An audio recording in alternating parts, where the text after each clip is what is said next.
in which we will discuss first of all its introduction.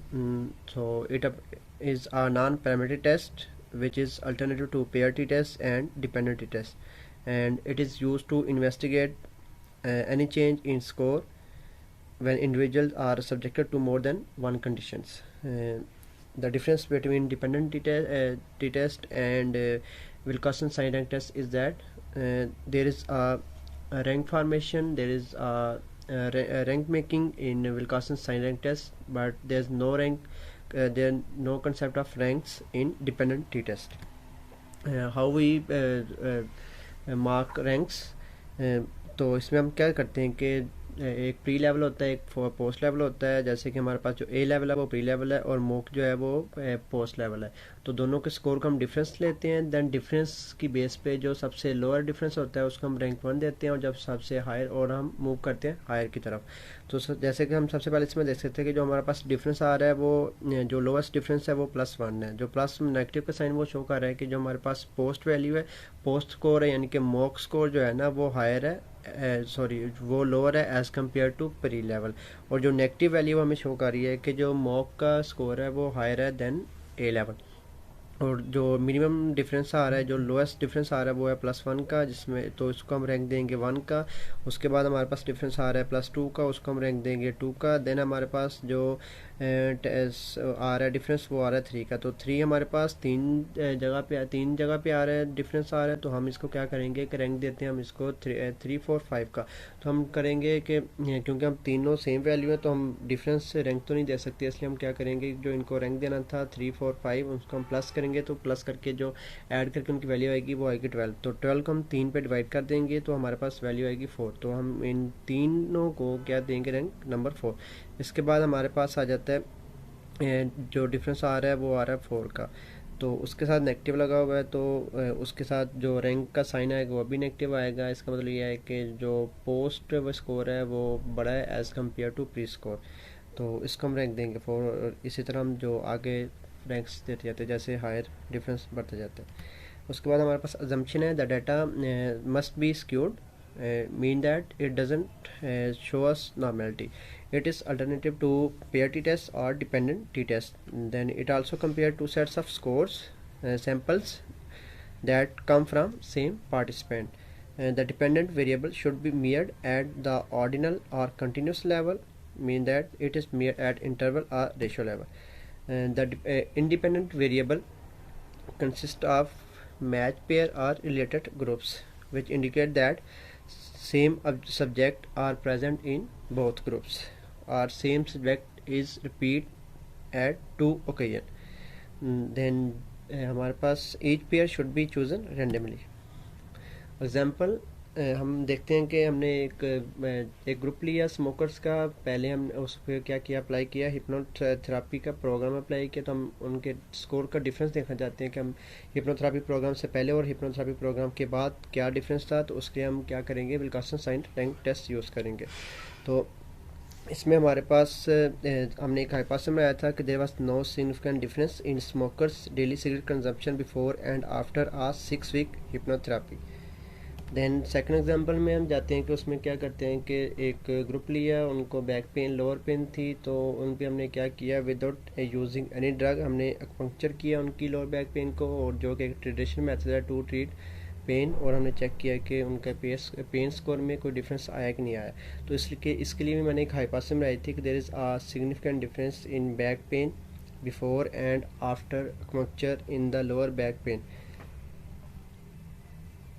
तो जो हमारे पास pen है वो क्या है, इंडिपेंडेंट वेरिएबल है. और हमारे पास जो वो है एक्यूपंक्चर है वो हमारे पास डिपेंडेंट वेरिएबल है. Steps on SPSS, name the variable in the variable view. जो ये डिफरेंट स्टेप्स हैं जिसको हम फॉलो करके SPSS पे परफॉर्म करते हैं. तो अब हम इसको परफॉर्म करेंगे. इसकी एक हम एग्जांपल ये भी ले सकते हैं कि जो जनरल एग्जांपल है कि एक शू मेकर क्या करता है कि नया शूज़ लॉन्च करता है, उस पर वो सेल लगाता है.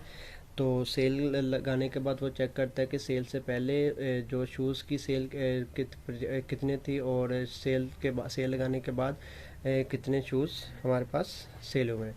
तो इस डिफरेंस को देखने के लिए वो विल्कासन साइन लगाता है। तो ये हम SPSS पे आ गए हैं। SPSS में हम वेरिएबल व्यू पे गए। यहाँ पे हमने जो मैंने एक पेन स्कोर देखना था, यहाँ पे मैंने मेंशन किया प्री पेन स्कोर, और जो हमारे पास दूसरा वेरिएबल था वो था पोस्ट पेन स्कोर। इसके बाद हम चले गए डाटा व्यू पे। हमने अपनी सपोज हमने 10 ग्रुप्स के लोग 10 लोगों का एक ग्रुप बनाया था, तो उसमें जो पेन स्कोर था वो हमने रैंडमली सेलेक्ट किया है, इतना था।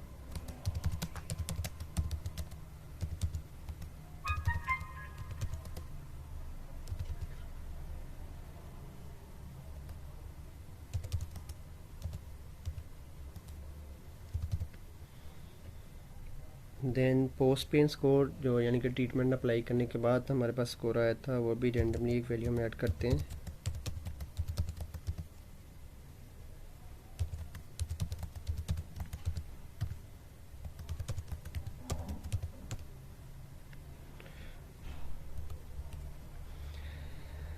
तो इसके डाटा व्यू में हमने डाटा अपने ये फीड कर लिए हैं। तो उसके बाद हम एनालाइज पे जाएंगे। इसमें हम जाएंगे नॉन पैरामीटर टेस्ट के बाद हम जाएंगे लेगेसी डायलॉग्स, और लेगेसी डायलॉग के बाद हम जाएंगे टू रिलेटेड सैम्पल में। तो हमारे पास टू रिलेटेड सैम्पल टेस्ट का बॉक्स आ जाएगा। तो उसमें हम क्या करेंगे कि हमने वेरिएबल को हम कहाँ पे शिफ्ट करेंगे, टेस्ट पेयर्स में।